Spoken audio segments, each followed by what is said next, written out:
صل على محمد وآل محمد اللهم وفقنا وجميع المشتغلين خصوصا الحاضرین بحق امیر المؤمنین۔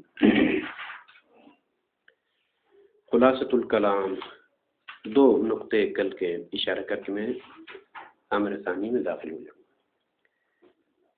بحث مشتق جس کو مصنف نے عمومیت دی، اسم فاعل ہو، مفعول ہو، صفات مشبہہ، صیغ مبالغہ، اسم زمان، مکان، اسم آلہ، یہ تمام مشتق اصولی میں داخل ہے۔ موضوعاً داخل ہے، پہلی بات یہ ہے کہ ان سب کو مشتق اصولی کہا جاتا ہے۔ اگر کوئی انکار کرے تو نہیں، لفظ مشتق جامد کے اوپر اطلاق نہیں آتا ہے، لہذا زوج وغیرہ یہ خارج ہے۔ تو مصنف نے کہا ٹھیک ہے، موضوعاً آپ لوگ خارج بھی کریں تو مسئلہ نہیں ہے، لیکن حکم نزاع، جو نزاع کا جو مسئلہ ہے مشتق میں، اس نظام میں یہ داخل ہے۔ اگرچہ مشتق نہ بھی کہا جائے اصطلاحاً، لیکن نظام میں داخل ہے۔ اس کے لیے جو مثال دی تھی، اگرچہ وہ مطلب جو درس کے بعد آپ لوگوں کو میں نے دوبارہ سمجھا دیا، اس حدیث کو وہ ریکارڈ نہیں ہوا، ظاہراً سننے والوں کو شاید مسئلہ حل نہ ہو، اکتفا نہ کر سکے، اس پر دوبارہ تکرار کروں گا۔ زوجے بلے دو زوجتان نے جو کہ کبیرہ ہیں، انہوں نے چھوٹی بچی کی جو کہ تیسری زوجہ تھی اس کو دودھ پلایا ہے، تو زوجہ اولا بھی حرام ہو گئی چونکہ ام الزوجہ شمار ہو گئی، اور ام الزوجہ حرام ہے شرعاً، اور صغیرہ جو کہ چھوٹی بچی جو کہ تیسری بیوی ہے اس شخص کی، وہ بھی حرام ہو گئی۔ کیوں حرام ہو گئی؟ اس لیے بنت الزوجہ ہے، بنت الزوجہ زوجہ کی بیٹی ہوگی، ان کا دونوں کا حرام ہونے میں کوئی مسئلہ نہیں۔ مشکل زوجہ ثانیہ کبیرہ، دوسری جو بڑی بیوی ہے، جس نے اولا کے بعد اس نے بھی دودھ پلایا ہے، زوجہ اولا کے بعد اس نے بھی دودھ پلایا ہے، اس کی حرمت کے بارے میں اختلاف ہے کہ آیا یہ بھی حرام ہوتی ہے شوہر کے اوپر یا نہیں۔ تو کہا گیا یہاں پر کہ یہ نزاع مشتق اصولی کے مطابق ہے۔ وہ کس طریقے سے؟ اس ثانیہ کو ام الزوجہ کہنا درست ہے یا نہیں ہے؟ کیونکہ ام الزوجہ حرام ہے، جو کہ اولا ام الزوجہ تھی حرام ہو گئی، ثانیہ نے بھی دودھ پلایا ہے، یہ بھی ام الزوجہ بن گئی، لہذا یہ بھی حرام ہے۔ تو یہاں پر علامہ اور ابن ادریس نے کہا کہ حرام ہے اس لیے کہ ام الزوجہ کہنا حقیقی ہے۔ کس طریقے سے ام الزوجہ کہنا حقیقی ہے؟ یہ جو ام الزوجہ جو صغیرہ ہے نا، صغیرہ زوجہ تھی، دودھ پلانے سے پہلے، دونوں بیویوں نے دودھ پلانے سے پہلے یہ زوجہ تھی۔ اب زوجہ اولا نے جو ہی دودھ پلایا، زوجیت کا عنوان تلبس ختم ہو گیا، حرام ہو گئی نا، زوجیت سے نکل گئی ہے۔ زوجیت سے نکلنے کے بعد یہ ثانیہ دودھ پلا رہی، کیونکہ اولا نے جو ہی دودھ پلایا اس کو، تو شوہر پر حرام ہو گئی، زوجیت کا عنوان تلبس ختم ہو گیا۔ ختم ہونے کے بعد ثانیہ نے دودھ پلایا ہے، کیونکہ اولا نے جو ہی پلا دیا، ختم زوجیت کا عنوان صغیرہ سے۔ اب یہ جو ثانیہ دودھ پلا رہی ہے اس کو، یہ زوجہ کو نہیں پلا رہی ہے، فعلاً زوجہ نہیں ہے۔ تو یہاں پر علامہ اور ابن ادریس نے کہا چونکہ متلبس بالمبدا ہو یا من قضى عنه التلبس ہو، اولا کے دودھ پلانے سے پہلے یہ زوجہ تھی، اولا کے دودھ پلانے کے بعد تلبس ختم ہو گیا، لیکن زوجہ کہنا حقیقی ہے، لہذا اس بنا پر اگر ثانیہ دودھ پلائے تو اس کو بھی ام الزوجہ کہا جائے گا۔ جس طریقے سے اولا کو ام الزوجہ کہا گیا، اسی طرح ثانیہ کو بھی ام الزوجہ کہا جائے گا۔ لہذا زوجہ کا اطلاق صغیرہ کے اوپر اولا کے دودھ پلانے کے بعد یہ اطلاق ہمارے پاس حقیقی ہے، اگرچہ من قضى عنه التلبس ہے، لہذا ثانیہ بھی حرام ہوگی دودھ پلانے کی صورت میں۔ یہ پہلا نقطہ۔ دوسرا نقطہ، مشتق اصولی کا ملا کیا ہے؟ حمل ہو، جاری علی الذات، حمل ہو، یہ ہے، زید ضاربون ہے، ضاربون زید ہے، اس بنا پر افعال سارے خارج ہو گئے، مصادر بھی خارج ہو گئے۔ زید ضربہ ہے، غلط ہے، زید کو ضربہ ہے کہنا غلط ہے، اگرچہ جملے بذات خود ٹھیک ہے، لیکن حمل کر کے ہو حمل ہو جس کو کہا جاتا ہے، یہ درست نہیں ہے۔ دوسری شرط کیا لگائی تھی ہم نے؟ تلبس کے زوال سے خود ذات زائل نہ ہو، لہذا انسانیت اگر زائل ہو جائے ذات سے تو وہ ذات ہی معدوم ہوتی ہے، اسی طرح ناطقیت زائل ہو جائے تو خود ذات ہی منادم ہو جاتی ہے۔ لہذا جب تک متلبس ہے انسانیت کے ساتھ وہ ذات انسان ہے، ناطقیت کے ساتھ متلبس ہے تو وہ ذات انسان ہے، ناطق ہے، ٹھیک نہیں؟ لیکن ناطقیت زائل ہو جائے، انسانیت زائل ہو جائے، حیوانیت زائل ہو جائے تو اصل ذات ہی منعدم ہوتی ہے۔ ذات منعدم ہونے کے بعد ابھی کوئی بحث ہی نہیں آتی ہے جو ہے ابھی اس ذات کو ناطق کہنا یا انسان کہنا حقیقی ہے یا مجازی۔ یہ بحث کب ہوگی؟ جب ذات باقی ہو۔ لیکن وہ وصف کے زوال سے، تلبس کے زوال سے ذات ہی زائل ہو تو پھر موضوع باقی نہیں تھا کہ ہم بحث کریں کہ یہ موضوع اس کے اوپر اطلاق حقیقت ہے یا مجاز۔ لہذا اسم زمان میں یہ اشکال قوی ہوتا ہے۔ اسم زمان میں شیخ مسلم نے کیا کہا؟ نزاع میں اسم زمان بھی شامل ہے، آلہ بھی شامل ہے، مکان بھی شامل ہے۔ اسم زمان میں آ کے بحث علماء کے درمیان خصوصیت کے ساتھ اس میں زیادہ بحث ہوگی۔ اسم زمان میں، اسم زمان مثلا مقتل حسین یوم عاشورہ، زمان قارہ میں سے نہیں ہے، امور قارہ میں سے، یعنی وہ امور جو ثابت رہتے ہیں ان میں سے نہیں ہے۔ زمان غیر قارہ ہے، یعنی ثابت نہیں رہتا ہے۔ یہ لحظہ ایک نہیں، ابھی یہ لحظہ جس میں گفتگو، لحظہ گزر گیا، دوسرے لحظے میں داخل ہو رہا ہے۔ لحظہ بلحظہ تصرم الوجود، اس کا وجود گزر جاتا ہے۔ زمان ثابت شدہ چیز نہیں کہ موبائل کی طرح رکھ دے اس طرح سے، نہیں، زمان غیر قارہ ہے، ثابت نہیں رہتا ہے۔ اب جو ہے بھئی مقتل حسین یوم عاشورہ، وہ زمان گزر چکا ہے، اور مقتل چونکہ ذات کیا ہے اسم زمان میں؟ خود زمان ہی ہے۔ اسم زمان میں ذات جو متلبس ہو قتل کے ساتھ، وہ ذات کیا ہے؟ خود زمان ہے۔ یوم عاشور سن 61 ہجری والا، سن 61 ہجری کا یوم عاشور ہی ذات ہے، سن 61 ہجری والا۔ اب وہ گزر گیا ہے، یعنی ذات زائل ہو گئی ہے۔ تو ابھی جو ہے مقتل الحسین یوم عاشورہ کہنا حقیقت ہے، یہ مجاز ہے، بحث ہی نہیں ہوگی یہاں پر۔ اس لیے ذات اسم زمان خود زمان ہے، زمان گزر گیا ہے۔ جس طریقے سے انسانیت کے زائل ہونے سے ذات ختم ہوتی ہے، ناطقیت کے زائل ہونے سے ذات ختم ہوتی ہے، اسی طرح زمان بھی گزر گیا ہے تو ذات زمان منظم ہو گئی، وہ زمان جو سن 61 ہجری والا۔ لہذا یہ بات نزاع کہ ابھی جو ہے مقتل کہنا من قضا عنہ التلبس میں، من قضا عنہ التلبس میں حقیقت ہے یا مجاز؟ بھئی وہ یوم عاشور ابھی باقی نہیں ہے، سن 61 ہجری والا۔ ابھی کہوں گا کہ جو ہے یہ دن، اس کو مقتل کہنا جو ہے حقیقت ہے یا مجاز ہے؟ وہ نہیں ہے میرے پاس، ابھی وہ دن نہیں رہا ہے۔ یہاں پر آپ کے پاس ذات باقی ہو اور اس ذات سے تلبس ختم ہو چکا ہو تو اب کہا جائے گا کہ جو ہے اس کو ضارب کہنا درست حقیقت ہے یا مجاز ہے۔ لیکن یہ ذات ہے ہی نہیں، یعنی سن 61 ہجری والا یوم عاشور ہے ہی نہیں، منعدم ہو چکا ہے، تصرم الوجود زمان۔ تو ابھی اس کو جو ہے مقتل کی حقیقت ہے یا مجاز، یہ بحث آتی ہی نہیں ہے۔ لہٰذا اس میں زمان کو خارج کرو نزاع اصولی سے۔ دیکھیے قد عرفت، یہ ملاحظہ ہے، لیکن شیخ مصنف جواب دیتے ہیں یہ اشکال ہے، اسم زمان میں معروف اشکال یہ ہے، قد عرفت انه لا وجه لتخصيص النزاع ببعض المشتقات الجارية على الذوات۔ کوئی وجہ نہیں ہے، مصنف مصر ہے شروع سے، کوئی وجہ نہیں ہے کہ نزاع مشتق کو آپ خاص کریں ببعض المشتقات جو کہ جاری ہوتے ہیں علی الذات، ذوات کے اوپر، الا انه ربما يشكل، لیکن مگر بسا اوقات یہ اشکال کیا جاتا ہے بعدم امکان جریان النزاع فی اسم الزمان۔ بات واضح ہوگی نا؟ شروع سے صاحب فصول کے جوابات دیتے آ گئے۔ شروع میں صاحب فصول نے کہا کہ جو ہے بھئی زمان و مکان شامل نہیں ہے، اسم مفعول بھی شامل نہیں ہے فلاں فلاں، چونکہ معنی متفق ہے، وہاں پر متفق ہے تو کوئی اختلاف نہیں۔ تمام حسین نے کہا کہاں اتفاق ہے، جو یہ تو آپ کا دعویٰ ہے۔ دوسرا اشکال کہا کہ یہ نزاع اس میں ان مشتقات میں جاری ہوگا جہاں تلبس بالفعل ہو، باقی جہاں پر تلبس شانی ہو یا صناعتی ہو، صنعت کے اعتبار وہ چیزیں متفق علیہ، وہ خارج ہے، عام کے لیے وضع۔ مصنف نے کہا نہیں، وہاں پر بھی نزاع جاری ہوگا، یہ بھی بیان ہو گیا پہلے۔ اب اس میں زمان کی باری آ گئی، خصوصاً اس میں زمان میں جاری نہیں ہونا چاہیے۔ کیوں؟ بعدم امکان جریان فی اسم الزمان، کیوں؟ لأن الذات فی اسم الزمان وہی الزمان بنفسه، اسم زمان میں ذات کوئی شخص زید مراد نہیں ہے۔ یہاں پر مقتل اسم زمان جب کہا جاتا ہے نا، مقتل میں خود زمان ہی ملحوظ ہے، زمان یعنی متصب بقتل ہے۔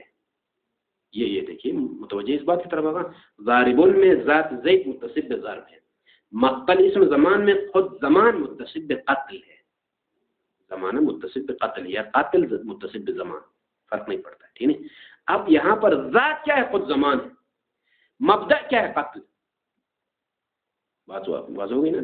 اب یہ ذات سن 61 ہجری میں ختم ہو گئی, ختم, بس یوم عاشور ختم. وہ ذات جب باقی نہیں ہوتا, ابھی مقتل کہنا حقیقت ہے یا نہیں, مجھے یہ بحث آتی ہی نہیں ہے, موضوع منتفی ہو چکا ہے. یہ اشکال معروف اسم زمان میں. اسی لیے کہتے ہیں کہ ذات فی اس زمان میں وحیت زمان بھی نفسی, خود نفس زمان ہی ہے. تنقضی یعنی لأن الذات فیہ تنقضی وتتصرم, تنقضی یعنی انقضاء, انتہا, وتتصرم یہ بھی وہی معنی ہے, یعنی قریب اسی میں, یعنی تنصرم یعنی لا استقرار له, یعنی لا تستقر, مستقر نہیں ہے, ایک حالت پر باقی نہیں ہے, ختم. فكيف يمكن أن يقع النزاع في أن الوصف الجاري عليه مثل القتل, مثال لیجیے یہاں پر, أن الوصف الجاري على الزمان جو کہ قتل ہے, حقيقة في خصوص المتلبس بالمبدأ في الحال أو فيما يعم المتلبس به في المضي.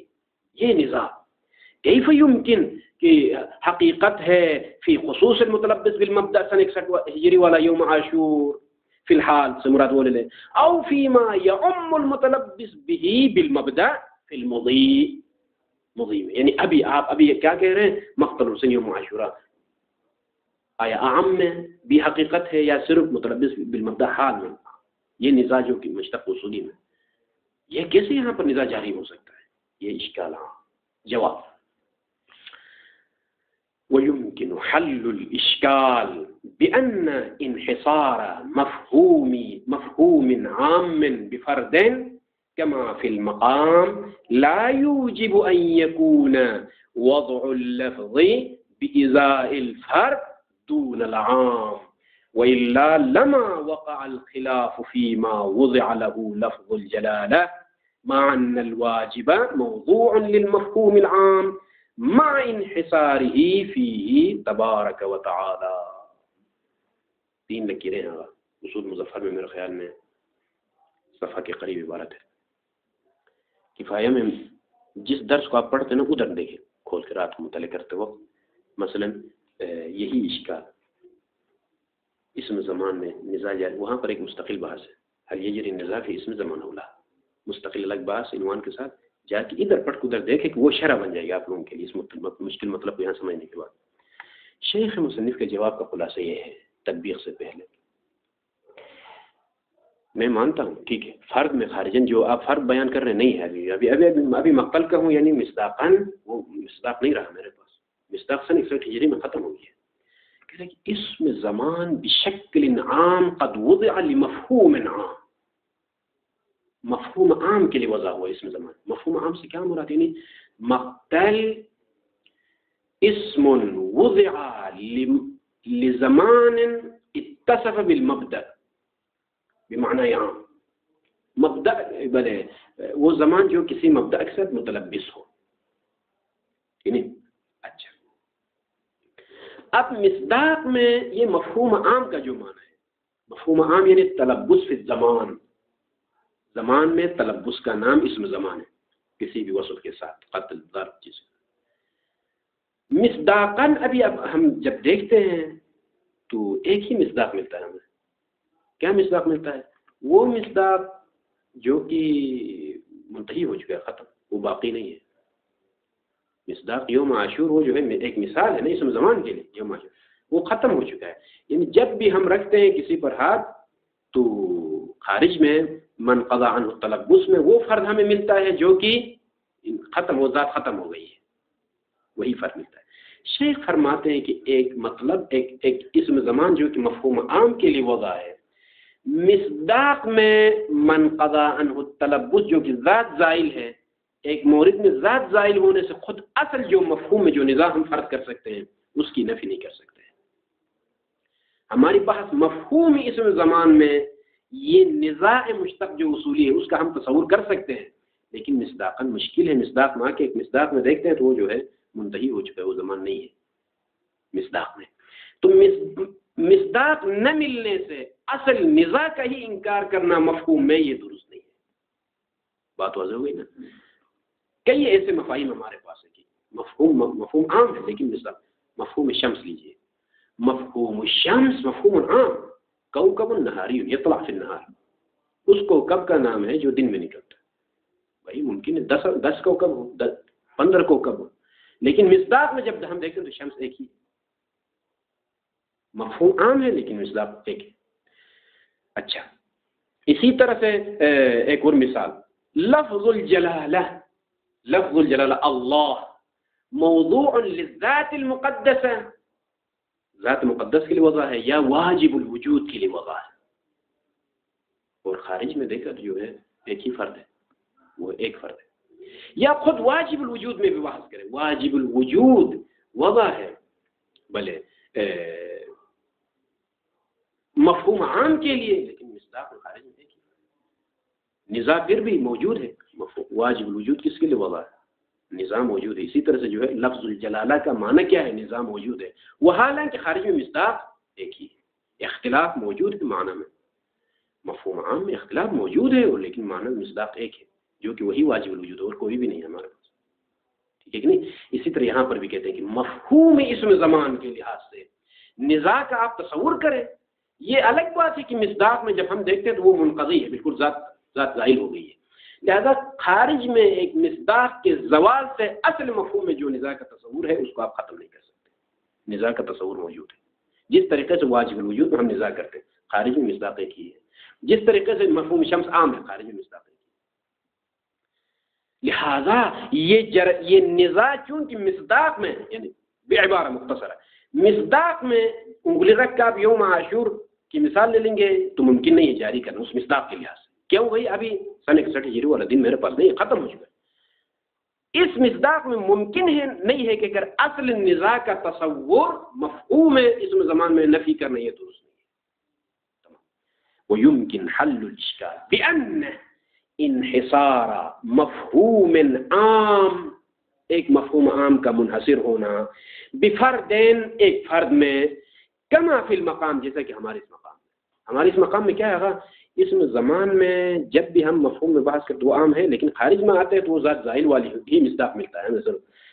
تو لا یوجب، یہ انحصار مفہوم عام ایک فرد میں موجب نہیں بنتا، یعنی لا یوجب هذا الانحصار ان یکون وضع اللفظ، لفظ کا وضع بإزاء الفرد دون العام، اسی فرد کے لیے وضع کرو عام کے لیے نہ کرو، اس چیز کا موجب نہیں بنتا. یعنی اسم زمان جو کہ ایک مفہوم عام کے لیے وضع ہے، لیکن خارج میں جب دیکھتا ہوں تو اسم زمان کا وہ فرد مجھے ملتا ہے جو منتہی ہو چکا ہے. تو اس کا مطلب یہ نہیں ہے کہ اسم زمان لا کے اس فرد کے لیے وضع کرو، نہیں، مفہوم عام کے لیے ہی وضع رہتا ہے. وَإِلَّا یعنی کیا مطلب؟ اگر یہ انحصار، الا یعنی اگر یہ انحصار موجب بنتا، الا اشارہ ہے کیونکہ اوپر کیا کہا گا، یہ جو عبارت ہے بأن انحصار لا یوجب کا ہے نا، لا یوجب، ادھر وہ الا میں ایجاب لے لو. وہ الا یعنی ان یوجب، اگر موجب بنے انحصار فی فرد عام، وضع کا موجب بنے تو لما وقع الخلاف فیما یعنی فی المعنی وضع له لفظ الجلالہ. لفظ جلالہ کس معنی کے لیے وضع ہوا اس میں اختلاف نہ ہوتا. بات واضح ہوئی نا؟ لفظ جلالہ کے معنی میں اختلاف ہے، وہ حالانکہ خارج میں مصداق ذات الہی. فاذن یہ اس بات کی دلیل ہے کہ اگر انحصار مفہوم عام فی فرد واحد موجب بنتا اس چیز کا کہ وہ لفظ اس فرد کے لیے وضع ہے، تو پھر لفظ جلالہ میں اختلاف نہیں ہونا چاہیے. بس ختم، فرد کے لیے وضع ہوا ہے تمام، لیکن اس کے باوجود اختلاف پایا جاتا ہے. یہ اس بات کی دلیل ہے کہ فرد کے لیے وضع نہیں ہے، ایک مفہوم عام کے لیے وضع ہے. اس کے بعد مع آپ اس طرح سے بھی بات کریں کہ ان الواجب، مثلا فرض کیجئے کہ لفظ جلالہ سے مراد کیا ہے؟ اللہ. اس طرح یہاں دو مرحلے ہیں. پہلا مرحلہ یہ جو میں نے بیان کیا، لفظ جلالہ کس معنی کے لیے وضع ہوا؟ آیا ذات مقدس کے لیے وضع ہوا یا واجب الوجود کے لیے وضع ہوا ہے؟ ذات مقدس یعنی فرد، واجب الوجود مفہوم عام ہے. اس کے بعد پھر واجب الوجود میں دوبارہ بحث کریں. فرض کیجئے واجب الوجود کے لیے وضع ہوا، خود واجب الوجود کس کے لیے وضع ہے اس میں؟ مع ان الواجب موضوع للمفہوم العام مع انحصار الواجب فيه تبارک وتعالی. اسی طرح سے ہی واجب الوجود میں آپ یوں بحث کریں کہ واجب الوجود کیا ہے؟ اصل میں وضع ہوا ہے مفہوم عام کے لیے، لیکن خارج میں مصداق اللہ کی ذات ہے. اذن خارج میں مصداق ایک ہونے سے اصل لفظ اس مصداق کے لیے وضع نہیں ہوتا ہے بلکہ مفہوم عام کے لیے رہتا ہے. خلاصہ کلام یہ نکلا کہ اس میں زمان میں بھی ایسا ہے، مفہوم عام کے لیے جب وضع ہوا تو ہم تصور کر سکتے ہیں، اگرچہ مصداق اور خارج میں فرد ایک ہے جس میں تصور گنجائش نہیں ہے مصداق کے لحاظ سے. بات واضح ہوئی نا؟ یہاں تک درس تمام ہو گئی. اس کا فائدہ یہ ہوتا ہے کہ عملی طور پر کوئی فائدہ نہیں ہے اس میں زمان میں. ٹھیک ہے مفہوماً آپ تصور کریں نزاع کو، لیکن عملاً جس فرد پر بھی ہاتھ رکھے وہاں پر ذات زائل ہوتی ہے. بنا اندازہ کہا جاتا ہے کہ اس میں زمان میں ثمرہ یہ عملی نہیں ہے، علمی ثمرہ موجود ہے. صلی اللہ علیہ محمد.